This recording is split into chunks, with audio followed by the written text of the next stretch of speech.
Ogļu trase, smilšu trase un ledus trase ir ovālas trases, kurās brauc pretēji pulksteņa rādītāju virzienam. Pirmās grupas parādījās ganīs vienlaiks Austrālijā un ASV pirms Pirmā pasaules kara.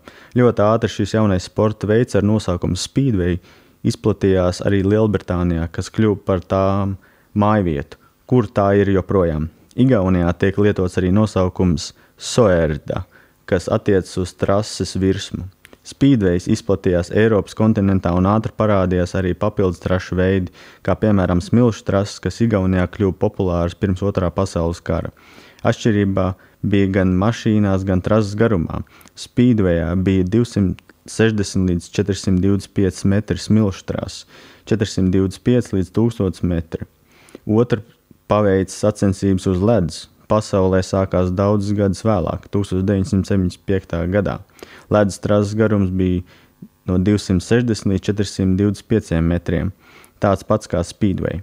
Momu izstādes piedāvā visu minēto sporta veidu mašīnas, kuras galvenokārt tika ražotas Čehoslovākijā, 500 kubikcentimetru Java modeļos. Līdzās ir arī PSRS ražotais Iž un Minsk mašīnas. Starp Igaunijas braucējiem izcēlušies Jāna Mark, Renē As un Anatolijs Kozlovs.